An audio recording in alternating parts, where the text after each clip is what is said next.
Hello and welcome back for another episode of Financial Freedom by 40.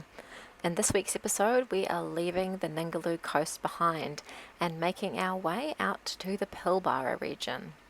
The Pilbara region is famous for its red dirt, mountain ranges and beautiful gorges. And this has been another part of Australia that we've been really excited to get to come and visit. One of the top attractions in this area is the Karijini National Park, and we spent about a week exploring this area. But first up, we made a quick stop in at Bullara Station. Bullara Station is a working cattle station about an hour out of Exmouth, and they offer a range of services including camping, and they also have some amazing meals. We've heard that they have the most amazing burgers and pizza nights, but we didn't manage to make it there for those. We actually got there on a Saturday night, which is their fine dining night. We did check out the fine dining menu, but decided that it probably wasn't one for the boys, so decided to make our own hamburgers for dinner instead. There are some quirky, cool things to check out at the Bullara station, including their neat outdoor showers and a number of walking trails. There's also apparently a nice place where you can take a four-wheel drive track down to the beach and go for a fish. But the one night we had there wasn't really long enough for us to do too much exploring around the station, and the next morning it was off and on the road heading towards the Karijini National Park. It's about a 6-hour drive between Bullara Station and Karijini National Park, so we decided to break the journey up with an overnight stop at the Beasley River 24-hour rest area. So we're on our way to Karijini National Park, and we've decided to stop partway at a free rest stop, which is a 24-hour rest stop. This is at the Beasley River, so we're just having a bit of a look around, having a bit of a wander around. There's actually a track that goes this way, road, sort of road. It's a four-wheel drive track, and this is the riverbed behind us. So as you can see, there's not much river at the moment. It's pretty dry. There are a lot of flies here, but it's quite a nice little rest area. I'll show you where we're parked up, but there's a couple of other caravans in here, but nice little place to stop for the night. And the boys are collecting some firewood. You can't actually have fires here, but the next about week or so we're going to be staying in places where you can have fires, and we're a little short on firewood, so there's quite a lot of fallen trees around here that have been pushed to the side, so we're just going to collect some up and take it with us so we can have some fires when we get to the next places. What are you doing, Mr. Lumberjack? Looks like you're lumbering around with an axe. Are you doing anything useful? I'm waiting till I'm needed, but we're cutting wood for the campfire. Let me have a look at the people who are actually doing the work out here. We're using a saw. Oh, look at the muscles. Look at you go. How you going there? 2?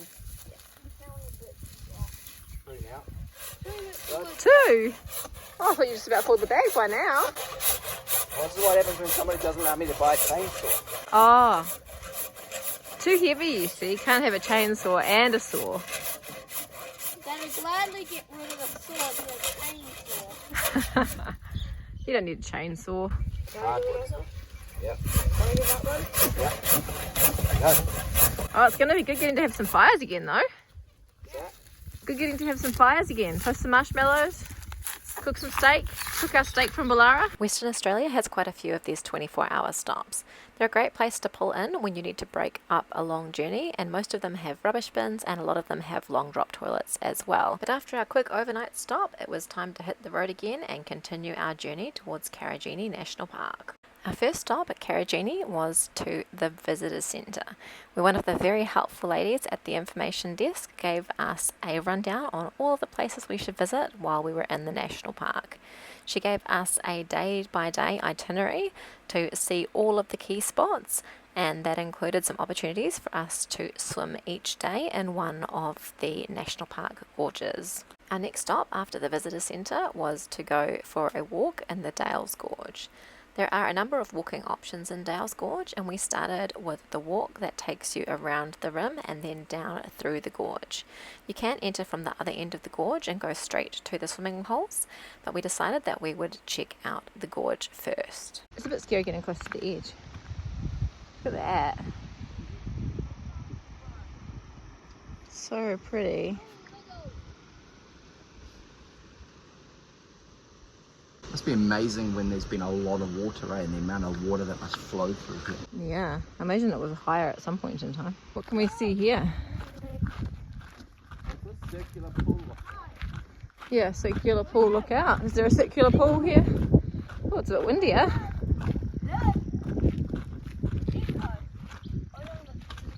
Oh, wow. Hello? Hello? Oh, wow, look at that. Say Oh, that's beautiful, isn't it? The climb down into some of these gorges can be a little bit tricky, but Dale's Gorge is one of the easier ones to access. Once you're down into the gorge, things tend to flatten out a little bit and it gets a little bit easier to navigate, though there still are some rocky and slippery parts, so you just have to watch out for those. Well, we made it into the gorge, so how do the walks down? The layering in the rocks here is stunning, and there are loads of different minerals in the rocks, including blue asbestos. They did used to mine asbestos somewhere near here, but it's apparently safe in the form that it is in the national park. So that's that's the asbestos line? Yeah. You don't so touch that's it. all the fibres in it. Look, buggy. Oh yeah. Little bug. Yeah. Let's zoom in and will it go fuzzy? Blue asbestos. Huh. And it's safe as long as you don't touch it. The walk along the rim and through the gorge took us about an hour and a half, and it ends up at a place known as Fortescue Falls. There's a pretty waterfall there, and some people were swimming in the hole at the bottom of the waterfall, but if you keep walking a little bit further on, you end up at a swimming hole known as Fern Pool. One of the camp hosts was swimming there when we arrived, and she told us that this was an area where the Aboriginal women in the past used to come to birth their babies. So it's a special place for the Indigenous people of this area, and you are still allowed to swim in it, but they do ask that you keep noise to the minimum and be respectful of the area. What do you reckon, Zaves? Just feeling the spark on the ice cream. Where's all the ice cream? Last one in the Rodney. Last one in the Rodney. All the names you call yourself. I thought Dad goes in first. Go down on first. I will. You have to jump. No, you're not allowed jumping. Oh, does it say? Oh, no climbing or jumping. Oh, there you go. Is it cold? You gotta get in. Let's go. Is it cold? It looks cold. Go on, show us. Don't you? Hurry up, I'm leaving you behind. Oh, you're cold. Come on, Zaves. In you go. It's not actually that. So, Ollie, no. Go on, in you go. There's fish around my feet. You got to get in quick, apparently, otherwise I'll nibble your toes. So get in quick. Come on, quick. 3 seconds. 3, 2, 1, go. You're gonna bite your feet. What do you reckon? Is it good? Hey? Good? I'm not going. Come on, let's go get our togs on. You should test the temperature before you say anything. As we were walking back towards the car, we noticed that there was a big colony of bats up in some of the trees that we were walking under. They were all just starting to wake up from their day of rest. It is a lot of bats. We finished our time in the Dale's Gorge with a quick look at the Fortescue Falls, but it was getting a little late in the day and it was time to head back to the caravan and set up camp. For our first few days at Karijini, we stayed at a free camp just outside of the national park, known as the Mount Bruce Bush Camp. The Mount Bruce Bush Camp is only about a 5-minute drive outside of the Western Park entrance and isn't too far from the attractions that are on this side of the park. In fact, we thought that this bush camp was actually closer to some of the Karijini National Park attractions than the Dales Camp, which is within the Karijini National Park. Even though the bush camp was located relatively close to the main road, there wasn't too much noise through there at night aside from the odd road train passing through. And the scenery in this area is absolutely beautiful, with an outlook over the Hamsley Range. The following morning, it was time for us to take on another one of Karijini National Park's gorges. This gorge ended up being our favourite walk out of all the walks that we did in the Karijini National Park, and there were a fair few. The Knox Gorge is quite challenging to get down into, with a fair bit of a rock scramble to climb down and actually enter the gorge, but once you are in the bottom of the gorge, the walk is pretty good and it ends at a beautiful swimming hole, so that's a bonus as well. Always has to come back to Minecraft. It's square, Mum. Yeah. Maybe nature's where the Minecraft people got their inspiration from. Nature plays Minecraft. Nope. As some of you will know, our boys are big fans of the game Minecraft.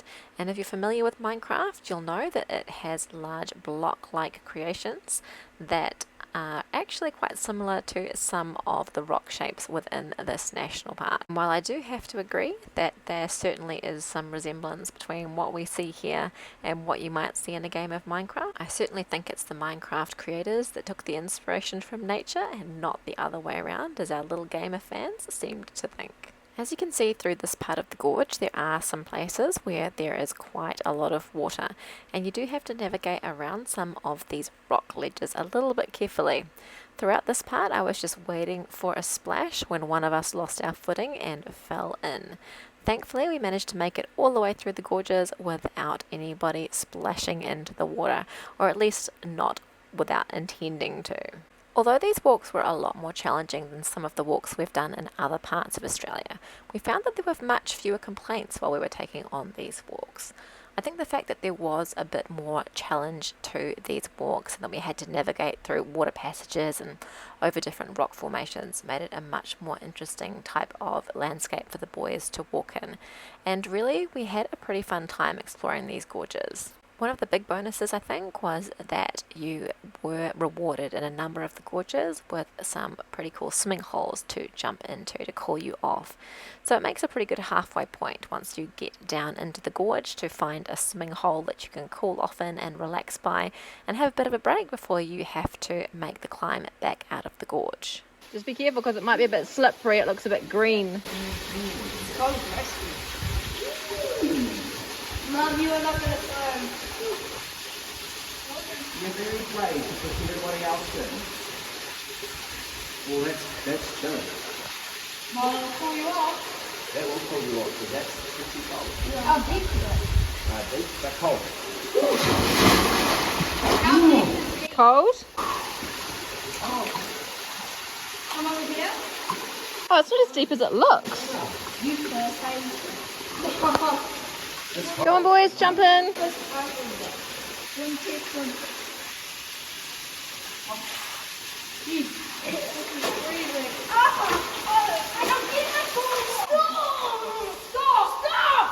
Guys, come on. There's a whole bunch of people up there who are getting to listen to our screaming now. I said there's a whole bunch of people walking this way that now get to listen to all our screaming.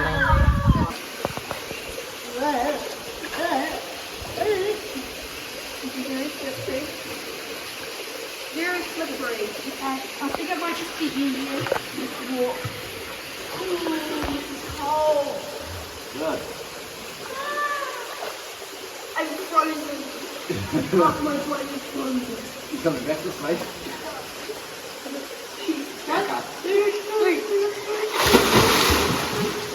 I didn't mean to jump. Whoa! Oh, I like that. No, falling. We're in the Karijini National Park and today we are off to do the Mount Bruce Summit Walk. So it's Mount Bruce over there and yeah, beautiful day for it. Not too much wind, beautiful, sunny, no clouds. So we shall spark. The Mount Bruce Summit Walk is classified as a Class 5 walk, and as you go up the mountain, it's pretty easy to see why. Not only is it a very challenging climb up with some parts where you have to climb around rocks and use chains, it is an extremely long walk. And as we found out, the length of the walk is probably the most challenging thing of all. The signage around the walk says to allow about 5 hours to complete the walk and to allow 2 to 3 litres of drinking water per person. Altogether, it took us about 4.5 hours to complete this walk, so slightly under the recommended time, but we definitely recommend that you take the amount of water that they recommend with you because you will drink it on this hill. As you start to climb towards the summit, you get a really spectacular view of the land around Mount Bruce, including the view into the Mirandu mine, which is just to the right of where we're walking up here. The Mirandu mine is one of the huge iron ore mines that operates in this area, and the mine site was actually carved out of the Karijini National Park back in the 90s. You're very, hold on Xavier, that's why there's a wire there. Chain, whatever.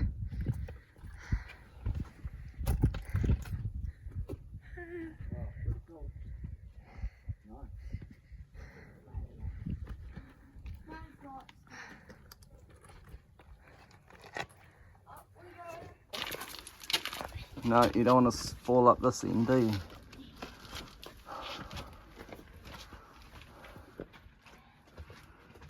Okay, I'm up.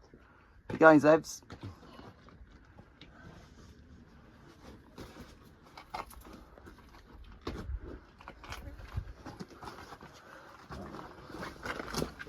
Where do I go from here? Keep going.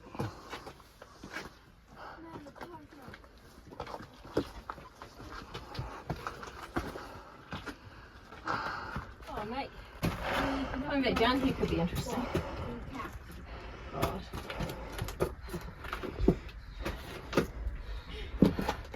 Down that, you know? Yeah, we have to go back down that. There's a little step round the corner. That's it.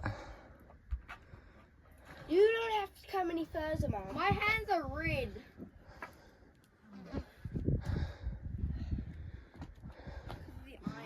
Good job, you're doing great. You got to keep going up that way. That way. Oh, Yeah. our pants are going to be red. Well, you can see the beautiful cliffs now.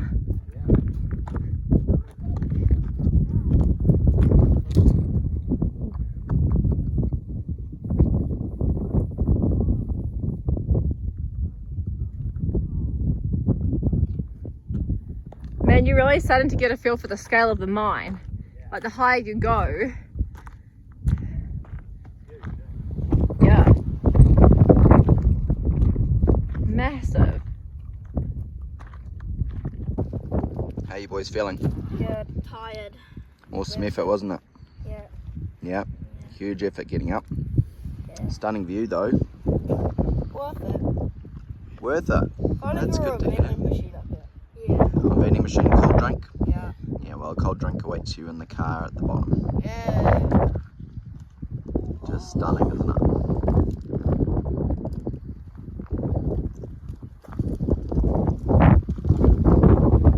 Get a good view of the mine. Yeah. Do you think we should add a rock to say we made it to the summit? I feel like that's what you're supposed to do.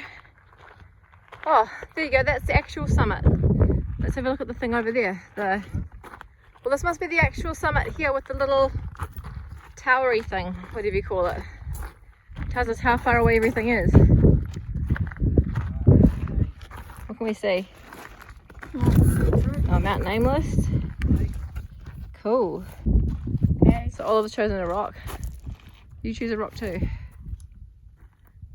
Oh, there you go. Xavier, are you going to add a rock to the top? Just pick one, honey.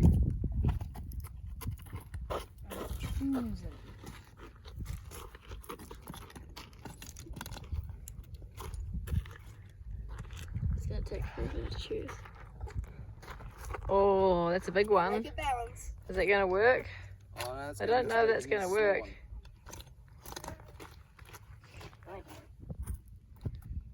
He's going to make the top fall.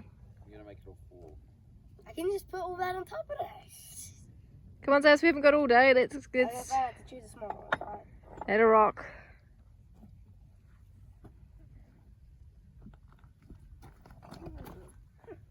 Xavier, why don't you choose a small one? Like one of the ones Dad's stepping over. Okay, pop that one on then, honey.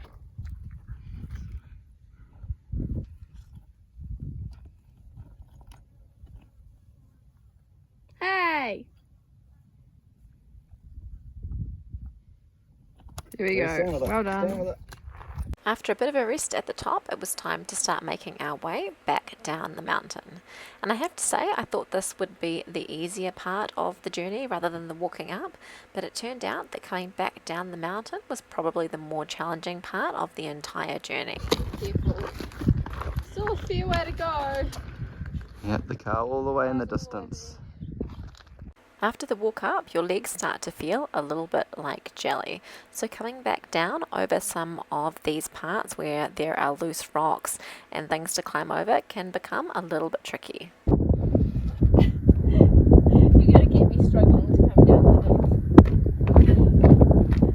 The last hour or so of the walk felt like it was going to go on forever, as each of the ridges you climbed down felt like it was going to be near the end, and then before you knew it there was another one for you to walk along. We were all pretty exhausted by this point, and that might explain why we stopped filming. So there's no footage of us finishing off the walk, but I thought I'd throw a photo in that we took from a distance of Mount Bruce so you can see just how big it is. If you're looking at the mountain here, you can see the white fluffy cloud on the right hand side. Just to the left of that fluffy cloud is where the car park for the Mount Bruce walk is located. And you actually climb up the mountain along the ridge. So you can see that the ridge starts to go up slowly, then you can see that it starts to have a steep point at about halfway along the ridge, and that's where we had that rock scramble. You then continue all the way along the ridge to the tallest part of the mountain, just above where the road disappears in the horizon. And then you have to go all the way back down. So as you can imagine, it's a pretty intense walk. And although they say it's only 4.5 k's each way, so 9 k's altogether, it feels like a whole heap more than that. Definitely a challenging walk, but one that we were very glad that we did, as the views at the top were spectacular. We had thought that after Mount Bruce we might go and do another gorge walk so that we could have a bit of a swim, but there was no appetite for walking after that mountain. So we decided to leave the walk for another day. The next day we decided to go around and have a look at Weano Gorge and the adjacent gorge, which is Hancock Gorge. Now this area has not had a huge amount of water flow through it recently, and some of the water holes here are no longer suitable for swimming, or at least they weren't suitable for swimming when we were visiting.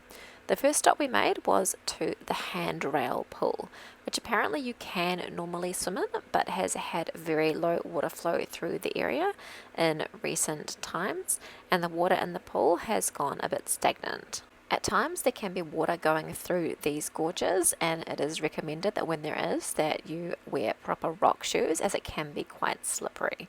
There was no water through there though when we were there, and we walked through in our boots. Oh wow.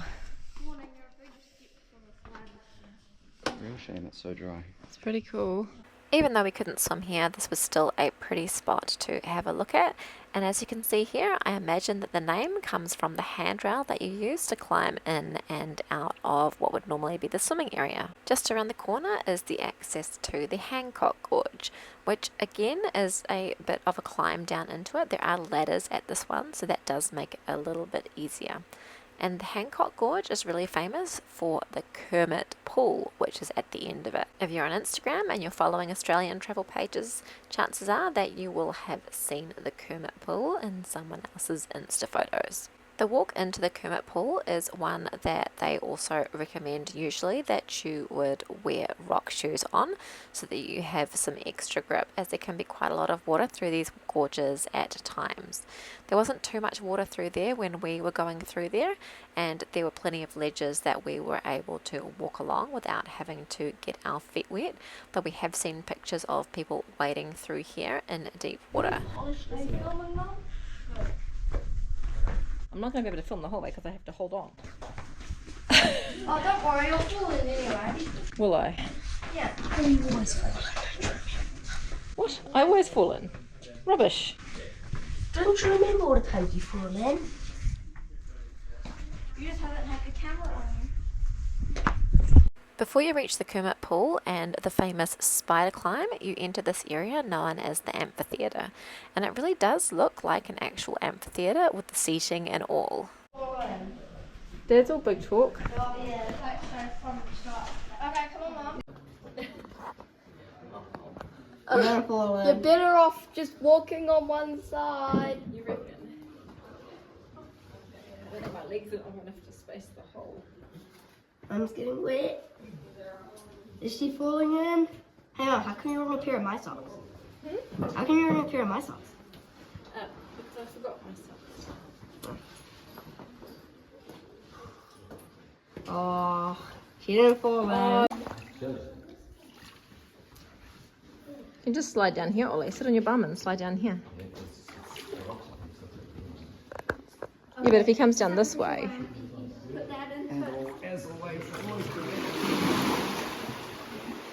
It's a bit chilly. Come on, Ollie, jump in.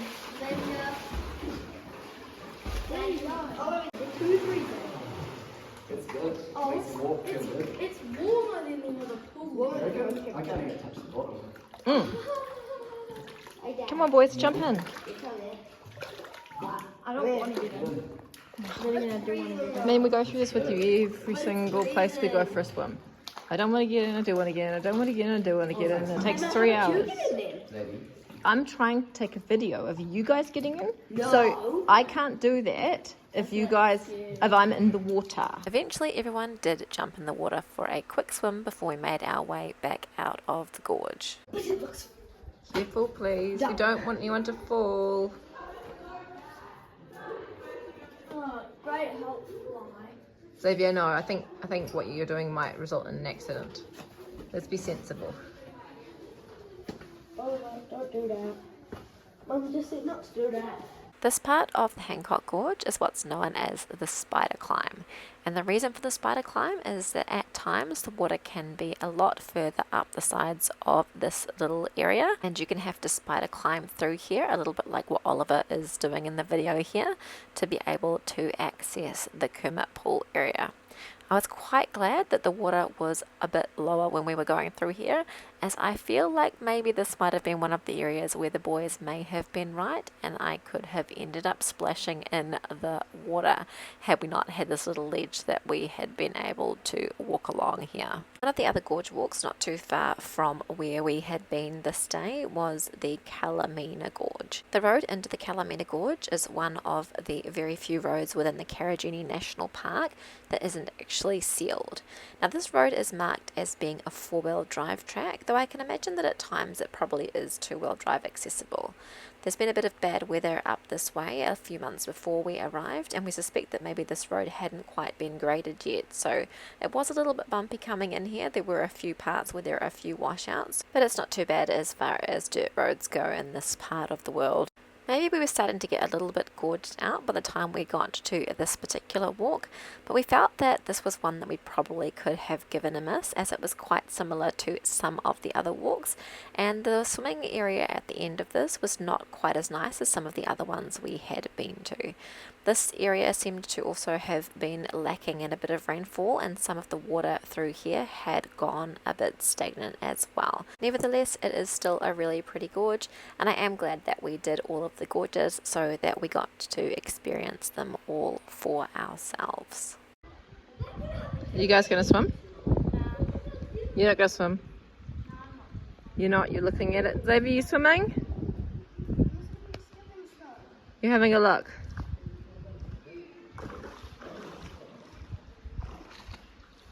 That's quite cold.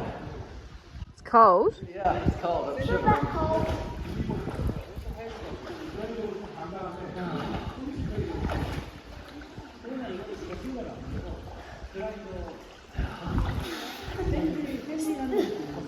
So clearance. Good. Hey? This is living. You're funny.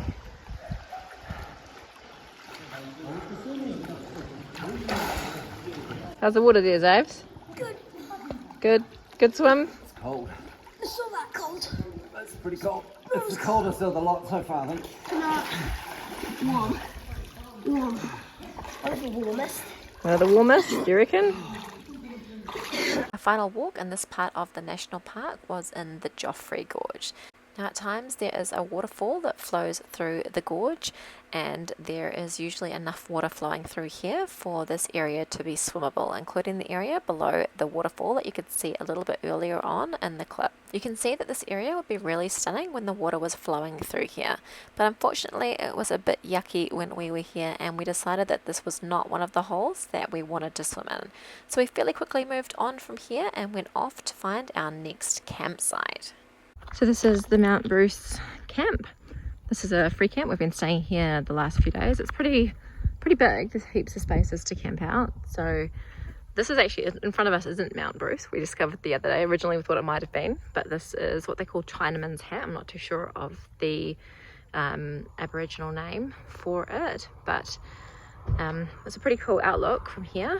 And then you can see the Hamsley Range sort of all around us. There are a lot of flies, but yeah, not a bad place to camp up for a few days, and nice to have some free camping after having had a good month or so since probably the last free camp that we stayed at. So we're about to head off to another free camp a little bit further up the road to explore some more of the Karijini National Park, so we'll show you that shortly. The drive to our next camp gave us our first opportunity to really get to experience the red dust of the Pilbara region. As you can see here, driving along these dirt roads kicks up a lot of red dust, and it goes everywhere. It gets into all of the sealant on the caravan. It even manages to sneak its way in through some of the cracks and get into the caravan itself. Thankfully our dust reduction system does a pretty good job of keeping it out, but with this amount of red dust flying about, it's pretty hard to keep everything clean. But a little bit of red dust is worth it to be able to experience some of the spectacular places that you can visit driving along these red dirt roads. This is us driving up towards the Buddha's overnighter camp. The road follows along the edge of the Hamsley Range, and we couldn't help ourselves but to put the drone up and capture some footage as we travelled this beautiful road. Okay, so we've just arrived at our new camp. So this is Buddha's overnight camp, which is just near Hamsley Gorge in the Karijini National Park. So that's the national park you can see just over there, all the beautiful mountain ranges, and here's where we're parked up. So it's about 1 kilometre from the national park, but we've definitely got our red dust stripes was clean going on now. Look at all this red dust. Doesn't look like there's too much inside, but we've definitely got it all over the caravan. So yeah, it'll need another clean at some point, but not just at the minute.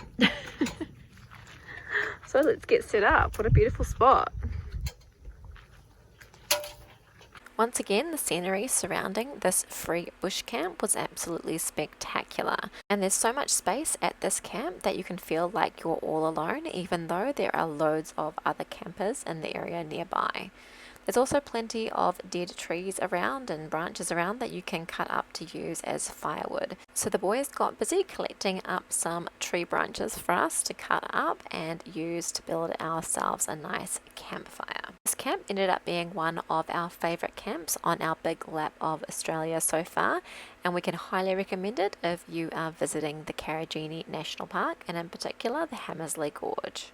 We've whipped up a lamb for dinner, or Ryan has, should I say, on the barbecue tonight for dinner, and we thought we'd pour ourselves a little nice glass of red wine, but we pulled it out of the cupboard and it is hot. So we put ice cubes in our red wine. Who would have ever thought we'd be putting ice in red wine to cool it down, just to get it back to what would be room temperature at home. So cheers. Our final gorge of Karijini National Park was the Hamsley Gorge, and I think we happened to save the best for last, as this was one of our favourites. Heaps of fish. Can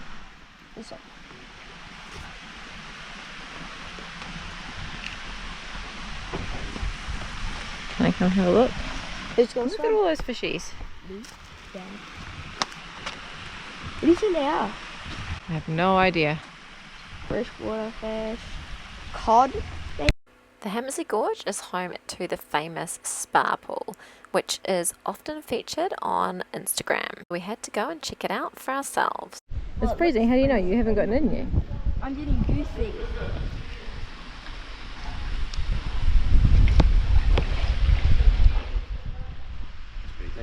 Oh, headshot.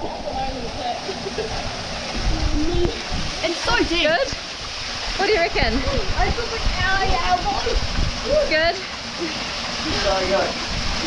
Do the beach whale dive. No, you'll be the beach whale. Alright, well I'm going to do the beach whale. This little swimming hole is the spa pool. It's pretty chilly, but a very cool place to go for a swim. Oh, you're not doing the graceful bum slide. Xavier's going to show us how it's done. Oh, don't go end up in the water. We've been out at Karijini today, again out to Hamsley Gorge, and it's been beautiful out there, and we've come back to camp for a bit. It's probably a bit early for getting our fire going yet, but we thought we'll come back for a bit, maybe go out again for a swim a little bit later. But we decided there was a bit of a fire pit by where we camped, so we've fixed that up a bit, added some extra rocks, and the boys have been off looking for some firewood, found some dead branches of some trees, and they're cutting up some firewood. So we're going to have a fire tonight, and that'll be really fun. Maybe cook some meat and toast some marshmallows. So beautiful setting to do it in though, and beautiful, just beautiful all around this area really.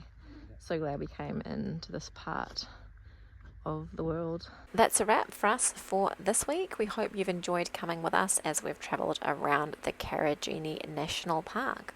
We're going to leave you this week with a video of us enjoying our little campfire that we made and using up our firewood that we collected. And if you want to follow along the journey with us, make sure to hit the subscribe button so that you get all of our episodes each week. Next week we'll be continuing our journey north. We'll make our way into the Millstream Chichester National Park and then continue on up there towards Broome, which we are looking forward to. If you'd like to follow along with us on social media, you can find us on social media at Financial Freedom by 40. Thank you everyone for following along on the journey with us. We really appreciate those of you who tune in each week, and we look forward to seeing you again in next week's episode.